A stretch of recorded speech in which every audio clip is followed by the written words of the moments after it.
Okay, so before I get into my computer stuff, there's a few things I want to start with. One, iCue sucks ass, and I'll explain that at the end. And if you've had any problems with your fans screwing up in iCue, wait until the end where I explain it, and I will let you know what I did to sort of fix the issue. And that flickering in and disappearing that you just saw there will also be explained.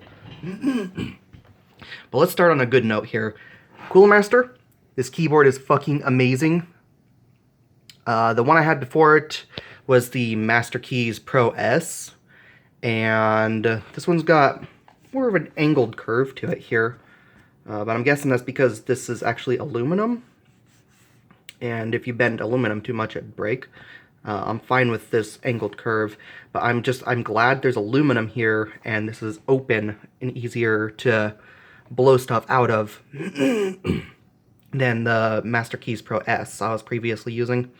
Now I'm just hoping that the keys don't end up breaking, because I had the key, or like 3 or 4 keys on the Master Keys Pro S end up breaking. So that was a pain in the ass. But these feel a lot better to type on when there's a metal base. And despite it being metal, this is also lighter, and it's hardwired in. There's no USB cable, which is also a lot better. On top of that, this cable is nice and loose and flexible, and it's not braided, all of which make it a lot easier to move the keyboard around. Anyways, let's get over to my computer here real quick, and I'll show everything else I did after the stream ended. So, here, let's actually show the computer first. Whoops, I accidentally took a picture. So here's what it's looking like so far. Looking pretty good. This is in the Fractal Design Node 804. So you can see in there, off stream, I put in a hard drive from my previous computer, which is sitting over by my bed there, because I still have to dismantle it, and I haven't gotten around to doing that yet. But, so there's that. I'm just using that as a data drive. In there is my NVMe. It is working fine. Nothing in here got damaged after spilling water on it, so I was right, the water wasn't an issue. I just had to let it sit and dry after soaking it up during the stream. And I had plenty of time to do that. EK, you really need to adjust your water block. The inlet should be on the right, not on the left, but you have it on the left, and that's a really, really stupid spot for the inlet. It just looks fucking stupid there. And I could turn that upside down, but you got the stupid branding there, right side up, with the inlet on the left. So make some adjustments to that, because that's the dumbest design I've ever seen in a water block. So anyways, this does look all pretty. It's neat. It looks good. I can adjust the lights. I'll explain that at the end. But there is some other stuff to go over first. Because on stream, I couldn't get the pump working. So I contacted Coolants about it, and they said, yeah, it does look faulty. And I didn't want to wait until a second before they could even get back to work to approve of the RMA, because they told me to go ahead and RMA it. And even then, I didn't want to go and wait 2 weeks just to get the damn thing. So I took the pump out of the system that's sitting over there, and I put it in here. And it still struggled getting water through at first, because some reason there was just a lot of error that was getting stuck, which is odd. But this pump is a hell of a lot quieter than the other one, so the other one is for sure faulty, and it was able to clear the air bubbles. So you can't really hear the air bubbles anywhere. I'm sure it's still going to clear out a few little bubbles in there. I think there's still a tiny bubble right up there in the CPU block, but it's not really much of an issue. Other than that, I did also modify this up here a little bit, and that's what led into today. Because yesterday, I ran some tests and was like, oh, that's interesting. I was expecting my 9900K in this system to barely have any real usage done to it, because The 5930K in my other system is slower. It's got 2 fewer cores, and the highest I ever saw it go was maybe 50%, possibly 60 when I was back doing some video editing and rendering stuff for YouTube still, before I just swapped over to streaming and said screw it to the editing. And I was surprised to see that when I started up Borderlands Remastered, so the first Borderlands Remastered game, that the CPU usage was going up to 100%. So fully utilized, and I'm guessing that's just the difference between Windows 7 and Windows 10. Because on that, I'd have to check screenshots I got. I'm pretty sure my 5930K was only getting utilized about 20% on that game, which is interesting. So, well, it just means potential for higher heat. And yes, my CPU does run hotter. The 9900K, I mean, does run hotter than my 5930K. But my graphics card is still nice and cold. So I don't think it's really the water that's going to affect the temperatures of the CPU a whole lot. Because when the CPU got up to like 63 degrees or so, it was like bouncing around between 53 and 63 in that region. The graphics card was just happy at like 48, 49, 50 degrees. It was running nice and cold. But you can also see, forgot to mention this, you can also see that arm I got for the graphics card, that metal thing that's right there underneath it. It goes over to the end, right there. It is doing an amazing job at holding that graphics card up, so there is almost no sag, which is friggin' amazing. It just looks prettier that way. So that was worth it, because I think that was only like 13 bucks for that piece of metal. And it's got a little piece of plastic on the end, so plastic isn't, so metal isn't touching the card. But yeah, that works really damn well. So anyways, let's show the modification I did to the case here. So because of those temperatures I mentioned, I figured, okay, let's try and adjust fan speeds and adjust the case a little bit, because this is acting as an exhaust here. And you can already sort of see what I did there. Let's see if I can go light to show. So in here, you can now see it's clear. There's just this metal mesh. But if I look over here, right next to it, you can see there's those plastic tabs there. That was over this, but when I got up, after I took a shower, I go ahead and I cut them off. So these were all the tabs that were just over here, because this is meant as an intake on this case. You're supposed to pull air into it, not push air out of it. So those were causing a little bit of resistance for pushing the air out. So because of that, I decided I'm just going to go ahead and remove them. And I only had to remove a little bit. There's perfect spacing here. You can see there's a line right across here. And there's another one over here. You can't really see because there's foam in the way. But there's 2 lines to add support to this top panel. And between them is where these things were. So they're situated like that. So there's some in this one, and in this side over here. So I just cut out the ones from this side. And that should be helping with airflow, exhausting the air out of the system. On top of that, I also made sure I remembered to increase the RPM of the fan that's connected to the motherboard, because I forgot to do that when I ran my benchmarks. Also run I'll start up Heaven just to show the frame rate on it on this video. But yeah, that's pretty much it. And now let me go ahead and step over and show you the issues with Corsair Link. Or not Corsair Link, Corsair's iCue. Because that is just really friggin' dumb. Okay, so let's just go ahead and look here at this. Let's wait for it to show. Oops, I'm trying to hold my camera with one hand so I can or my phone with one hand. It's just a cheapo phone, so it's probably a shitty video. But you could see in there that there are fans that are plugged in to this, and they are spinning. On top of that, the lights are also working. So you can see, alright, I got lighting channels set up.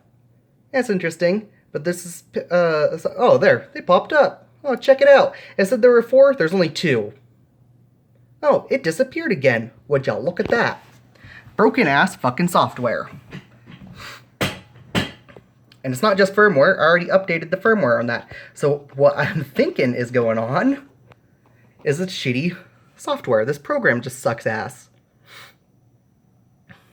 And it's also using the newest program. So Corsair needs to fix their shit. But as soon as this pops up again, I'll show you what I did.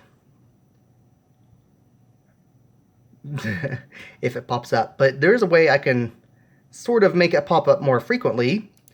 Go to lighting setup. Go down here where it says the lighting channel. Let's go ahead and disable that. Disable those. For some reason that makes it pop up a little more frequently. That way you can adjust fan stuff. Oh look, now it's registering even more. Oh, now it's less. So I had to go in and set it to a fixed RPM. This is going to probably disappear in a sec. A fixed RPM in order to make it so it wasn't ramping up like crazy. Because whenever I used one of their custom, whenever you use one of these, it breaks it. And it will go quiet, then really loud, and the fans will each individually do their own thing. They ignore the fan curve. Same as if you go into custom fan curve. And I'm not sure about fixed percentage, but it'll probably do the same as fixed RPM. Although maybe not. I'm sticking with fixed RPM. Oh, there, it disappeared. So if you have any problems with the fans disappearing and reappearing and like that, just make sure you make the lights disabled. And go in once it pops up and set it to fixed RPM. It'll quiet it down. Just to show what that's like, let me go ahead and I'll throw it on. Throw those on there. So I'm quiet. It's gonna take a sec before it starts up.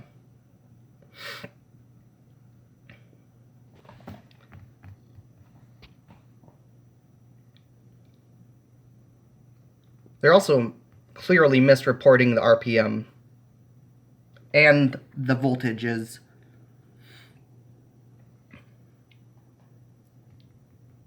Seems to not be wanting to fuck up this time. Which is interesting. Might be because I already have some others that are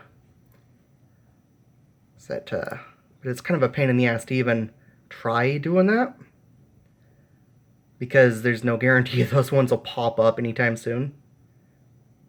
So I guess when the next pop up of it, yeah, I'm just gonna go ahead and reset it back to custom. Because it's not fucking up. And I don't want it to get fucked up and then take an hour for me to fix it. But basically, it'll ramp up individual fans at random. They'll just go up. It won't even care about the system temperatures you base it on. I tried basing it on CPU package. I tried basing it on CPU Core 1. I tried basing it on my graphics card. It just doesn't care. It fucks up regardless of what you do. So if you have any issues with that, just make sure you go ahead and set it to fixed RPM and not bother with temperatures. And just to prove here, the firmware version and the program version. There. And gonna go ahead and ramp this up a little bit. It's gonna probably take a bit before it actually kicks in. Oh, there it started. Oh, no, I guess not. It tried to start going higher, then it reduced. It's just a piece of shit. Like, it's definitely not the Commander Pro, and it's definitely not any hardware at all. It's only this shitty ass program. And uninstalling it doesn't work. If you install it and you're like, okay, well that doesn't work, let's just uninstall it to not use it. Yeah, that's not going to work because the Commander Pro seems to have a bit of memory on it. So as soon as you install iCue, it's going to screw over your Commander Pro, so you can't have it at the factory settings.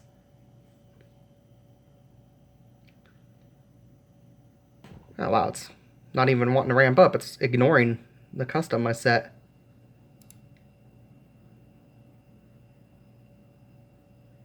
Takes a long damn time before it starts up. Whatever. Let's go ahead and close that here real quick. I accidentally took another picture. Close that. I'm going to open Heaven real quick. So, let's see. Stem, okay. Alright. Just to show a little bit with the performance. Oops. Got that disabled. So you can see here, not a very high frame rate, but this is max settings, 1440p with extreme tessellation. Turn that computer down.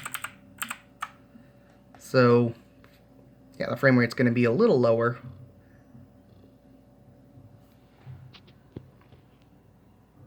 But it's not too bad. And compared to the system with my 5930K and my Fury X in it, this is actually double the performance. I already ran those benchmarks. This is easily double.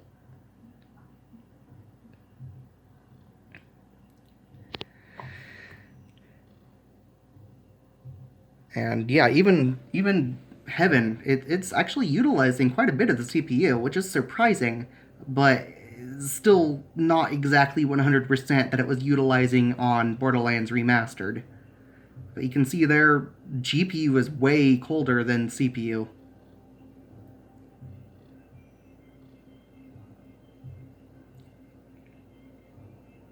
CPU temperature also fluctuates like crazy.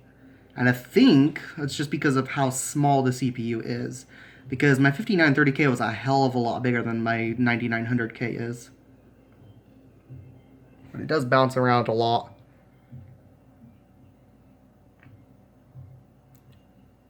And yeah, obviously, this is only a synthetic benchmark. I'm aware of the difference between synthetic and real benchmark. But synthetic benchmarks are still useful. So if you're someone who complains about that, just realize that a synthetic benchmark can actually give some indication as to the performance level of a system.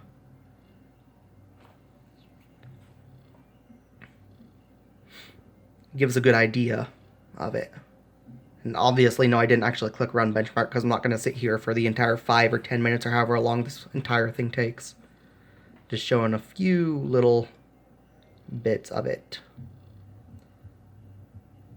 But yeah, it's pretty stable.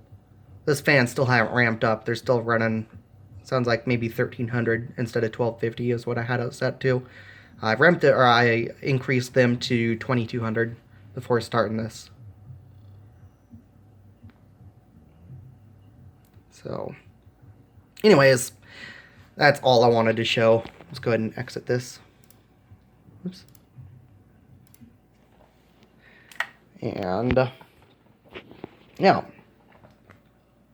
that's all. Thanks for watching, and I'm gonna go ahead and continue testing after I upload this little video. I do really like this damn keyboard, though. I think it's the CK something. Let me check the box. I don't remember. Yeah, it's the CK530 from Cooler Master. Amazing fucking keyboard. And obviously, since I don't have a number pad, I have the number pad there, since it's got no number pad attached. It just makes it easier to fit it on your desk in front of you. I like having the number pad separate. So, yeah. Anyways, thanks for watching. See you guys later.